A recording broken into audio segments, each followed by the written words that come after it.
నమస్తే. ఇన్నాళ్ళు నన్ను సపోర్ట్ చేస్తూ, ఎంకరేజ్ చేస్తూ మీ ప్రేమని నాకు అందిస్తున్న ప్రతి ఒక్కరికి కృతజ్ఞతలు. అలాగే ఈ వీడియో కూడా ఖచ్చితంగా మీకు ఉపయోగపడుతుంది. లైక్, షేర్ అండ్ సబ్స్క్రైబ్ చేసి మీ సపోర్ట్‌ని నాకు అందించండి. అలాగే ఈ వీడియో పట్ల మీకున్న అభిప్రాయాన్ని కామెంట్ సెక్షన్‌లో కామెంట్ చేసి తెలియజేయండి. ఇప్పుడు వీడియోని చూద్దాం.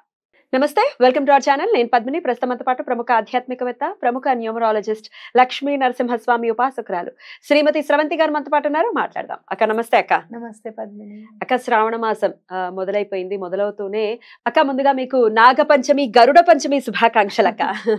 Thank you Padmini. నాగదేవతలు మన ఇలవెలుపు. డెఫినెట్ గా చాలా మందికి కూడా ఇలవెలుపుగా ఉంటుంది. నాగ అన్న పేరు ఖచ్చితంగా ఉంటుంది. సుబ్రహ్మణ్యేశ్వర స్వామి ఇలవెలుపు లేని ఇళ్ళు చాలా తక్కువ ఉంటాయని చెప్పుకోవచ్చు. అయితే నాగులు, గరుడులు వీళ్ళిద్దరికి పడదు. అయినప్పటికీ ఇద్దరికి సంబంధించిన రోజు ఒకే రోజు వస్తుంది, శ్రావణ శుక్లపక్ష పంచమి. మరి అన్నదమ్ములైనప్పటికీ రకరకాల స్వభావాలతో, భిన్న స్వభావాలతో ఉంటారు కాబట్టి మరి నాగ చవితిని భారతదేశంలో చాలా మంది జరుపుకుంటారు. కొంతమంది కార్తీక మాసంలో కూడా జరుపుకుంటారు. నాగపంచమిని జరుపుకుంటారు, నాగ చవితిని కూడా జరుపుకుంటారు. సరే, ఇప్పుడిక మంగళవారం నాడు వస్తున్నటువంటి ఈ నాగ పంచమిని, గరుడ పంచమిని ఎందుకోసం వినియోగించుకోవాలి, ఎలా వినియోగించుకోవాలి, ఏం చేయాలి, ఎటువంటి సమస్యల నుంచి మనం అధిగమించవచ్చు ఆ రోజున గనక స్వామికి దగ్గరయ్యేటటువంటి ప్రయత్నం చేస్తే? మీరు చూస్తే గనక గరుడు అలాగే నాగులకి సంబంధించింది అంటే గనక కుక్కే సుబ్రహ్మణ్యేశ్వర స్వామి చూడాలి. అసలు స్వామి నేనున్నాను, ఎటువంటి పరిస్థితుల్లోనూ నేను కాపాడుతాను అని చెప్పి సుబ్రహ్మణ్యేశ్వర స్వామి కాపాడడం జరిగింది. కుక్కే సుబ్రహ్మణ్యేశ్వర స్వామి టెంపుల్ ఎదురెదురుగానే ఉంటారు నాగులోను. కాబట్టి అంటే ఏంటి అని అంటే ఇక్కడ మనం చూడాల్సింది ఏంటంటే శత్రుత్వం ఎంతటిదైనా, చాలా విపరీతమైన శత్రువు అయినా కూడా అసలు ముఖం కూడా చూడొద్దు అని అనుకున్నప్పుడు భగవంతుడు అనేవాడు గనక శత్రువు వైపు ఉంటే గనక ఆ శత్రువు కూడా మిత్రుడే అవుతాడు అని మనం గ్రహించాలి. ఎప్పుడైతే భగవంతుడు నేనున్నాను, నేను రక్షిస్తాను అని చెప్పి వచ్చాడు, అవతల పార్టీ వైపు ఉన్నాడు, ఇంకా నీకు అవతల వాడు కూడా చాలా క్లోజ్ రిలేటివ్ అనమాట. అలానే అనుకోవాలి ఎటువంటి పరిస్థితుల్లో అనేది మనం గుర్తుపెట్టుకోవాలి. అంటే శత్రుత్వం అనేది శాశ్వతం కాదు, ఎప్పటికైనా కూడా అది మిత్రత్వంగా మారే సంఘటన ఎప్పుడైనా కానీ మన జీవితంలో వస్తే అంతటికి అంటే అదృష్టం వంతులు మనం ఎవరం కాదు. ఎందుకంటే ఎప్పుడైతే శత్రుశేషం ఉంటుందో నెక్స్ట్ జన్మ ఎత్తాల్సి వస్తుంది ఖచ్చితంగా. అంతే, దాన్ని తీర్చుకోవాలిగా. లేదు కంపల్సరీ అప్పుడు మనం ఆలోచించుకోవాలి. కాబట్టి భగవంతుడికి మనం దండం పెట్టుకోవాల్సింది ఏంటి అంటే శత్రువు అనేవాడు లేకుండా చేయి స్వామి అని చెప్పి మనం దండం పెట్టుకోవాలి. అలాగే మరి ఈ గరుడ పంచమి ఎందుకు చేసుకోవాలి? మనం ఇన్ని చేస్తున్నాం కదా, మనము ప్రతిరోజు పండగేనా మనకి అని అనుకుంటే గనక మన సనాతన సాంప్రదాయం మనకి ఇచ్చిన అదృష్టం ఏంటి అని అంటే, నిధి ఏంటి అని అంటే, ఒక రోజు ఏమన్నా మర్చిపోతే ఇంకో రోజు మంచి రోజు ఉంది, ఇది చెయ్యి. నిన్న నువ్వు చేయలేవు, ఇది చెయ్యి ఇవాళ, పర్వాలేదు నిన్నటి గురించి ఆలోచించకు, ఇది చేస్తే నీకు మంచిది. ఒకవేళ నాగుల పంచమి కానీ చవితి కానీ చేయలేదనుకో, నాగుల చవితి చేయలేదు, గరుడ పంచమి నాడు చేసుకోవచ్చు. మరి గరుడికి ఆయనకి పడదు కదంటే లేదు పడుతుంది. ఎక్కడైతే సుబ్రహ్మణ్యేశ్వర స్వామి దగ్గరికి వెళ్తావో వాళ్ళిద్దరు మళ్ళీ ఫ్రెండ్స్ అనేది గుర్తుపెట్టుకోవాలి.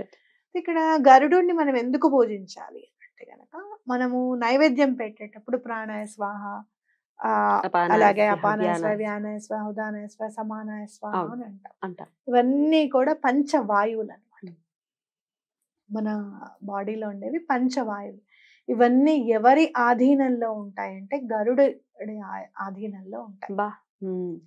అందుకే మరి వేరే ఎవరినో పెట్టుకోకుండా విష్ణుమూర్తి గరుత్మంతుడిని ఎందుకు పెట్టుకున్నాడు అయ్యా అంటే ఆ వాయువు అనేది ఆయన ఆధీనంలో ఉంది అని చెప్పడం అనమాట మనకి. అంటే మన ప్రాణవాయువు ఎవరి ఆధీనంలో ఉంది? విష్ణుమూర్తి ఆధీనంలో ఉంది, స్వామి ఆధీనంలో ఉంది. ఇక్కడ మనము గరుడుని కరెక్ట్ గా పెట్టుకోవాలి అని అంటే ఈ ఏవైతే ఈ వాయువులు ఉన్నాయో అవన్నీ కరెక్ట్ గా ఉండాలి అని అంటే ఎవరి ఆధీనంలో మనం ఉండాలి అంటే గరుత్మంతుడి ఆధీనంలో ఉండాలి. అంటే ఏంటి, చేసే కర్మలు కానీ, చెప్పేవి కానీ, మాట్లాడే మాటలు కానీ, ఆలోచించే ఆలోచనలు కానీ ఇవన్నీ కూడా కల్మషం లేని విధంగా ఉండాలి. ఒక నైవేద్యం నువ్వు స్వామికి పెట్టి ప్రాణాయ స్వాహ అపానాయ స్వాహ అని చదువుతున్నావు అంటే ఆ నైవేద్యాన్ని నువ్వు పరమ పవిత్రంగా ధర్మబద్ధంగా సంపాదించిందే ఉండాలి. ఓకే, నువ్వు సమర్పించి ఏం చేస్తున్నావు, మళ్ళీ ఆ ప్రసాదంగా నువ్వే స్వీకరిస్తున్నావు. అవునా కాదా? అంటే ఏంటి, స్వామికి సమర్పించిన ప్రసాదం ఒకటి మనం తింటే గనక మనలో ఉన్న దోషాలన్నీ కూడా అవన్నీ క్లియర్ చేస్తుంది అనేది మనం నమ్మాలి. ఓకే, కాబట్టి ఇవన్నీ ఆధీనంలో ఉండాలి అని అంటే గరుత్మంతుడిని సంవత్సరానికి ఒకసారైనా మనం తలుచుకోవాలి.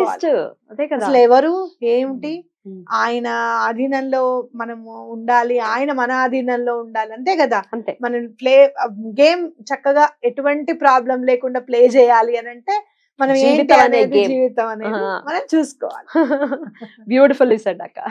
రైట్, మరి ఇక్కడ మనం చేయాల్సింది ఏంటి అని అంటే ప్రాణాయామం చేయడం అనేది ఆ రోజు నుంచి మొదలు పెట్టండి. ఎవరైనా ఇప్పుడు దాకా చేయలేదు ప్రాణాయామం అంటే కనుక ఆ రోజు నుంచి మొదలు పెట్టండి. అలాగే పొద్దున లేచిన తర్వాత మనం అరచేతులు చూసి దండం పెట్టుకుంటాం కదా, మీరు కాలు కింద పెట్టేటప్పుడు ఇటు సైడ్ ఒకసారి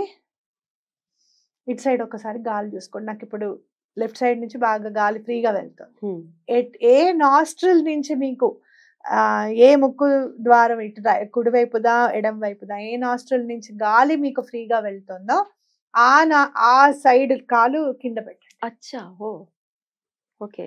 నెమ్మదిగా అనారోగ్యాలు ఏమన్నా ఉంటే గనక నెమ్మదిగా సార్ట్ అవుట్ అవడం స్టార్ట్ అవుతుంది. చాలా మంది ప్రాబ్లం ఇప్పుడు ఏంటి అని అంటే అసిడిటీ, గ్యాస్ట్రిక్స్ లేని వాళ్ళు ఎవరున్నారు అసలు? ఈ అసిడిటీ గ్యాస్ట్రిక్ దేని వల్ల అనంటే వాయువు వల్లే.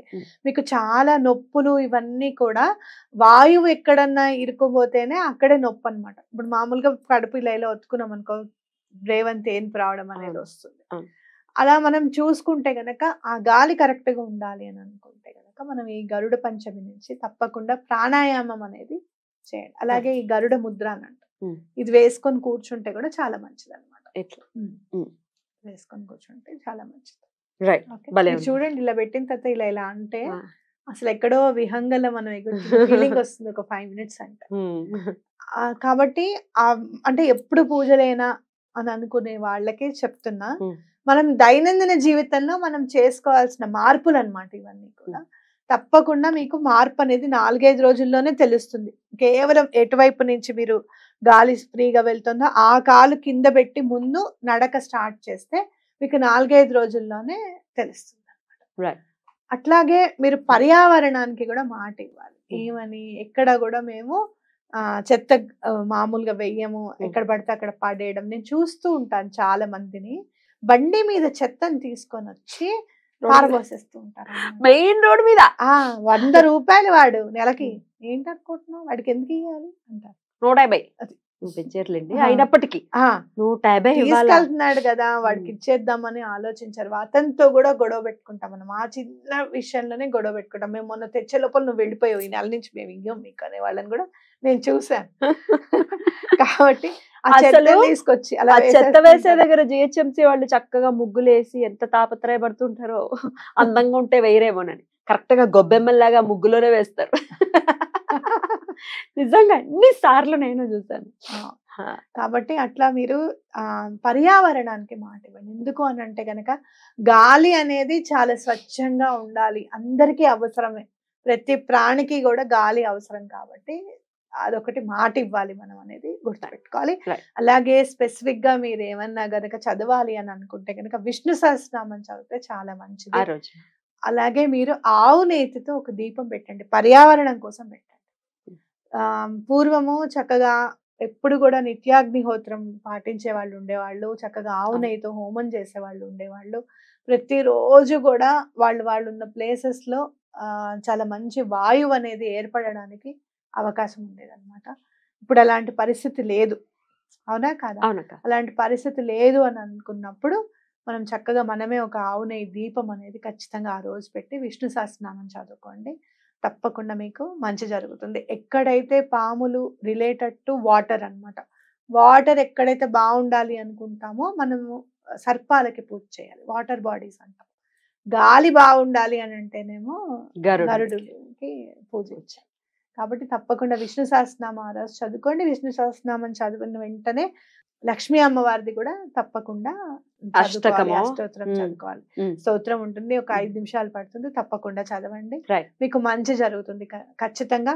అలాగే ఎవరైనా ఆర్థిక ఇబ్బందులు ఉంటే కూడా ఈ రోజు విష్ణు సహస్రనామం చదవడం అనేది చాలా మంచిది. ఎందుకంటే అమ్మవారు స్వామితో ఎక్కడికన్నా కలిసి వెళ్ళాలి అంటే గరుత్మంతుడి వాహనమే, ఆయన ముందు ఎక్కి చక్కగా కూర్చుని వస్తారట. Right. అలా వచ్చిన లక్ష్మి స్థిర లక్ష్మి అవుతుంది అనేది గుర్తుపెట్టుకోవాలి. మరి ఆ గరుత్మంతుడితో ఉండేటటువంటి ఆ ఫోటో పెట్టుకోవచ్చు అక్క ఇంట్లో? పెట్టుకోవచ్చు. అయితే చాలా మంది ఏంటి అని అంటే పెట్టడానికి ఇష్టపడరు అనమాట. ఇంట్లో దేవుడి రూమ్ లో పెట్టడానికి అలా కాకుండా కేవలం మీరు ఆ లక్ష్మీదేవిను నారాయణ పూజ అది పెట్టుకుంటే సరిపోతుంది.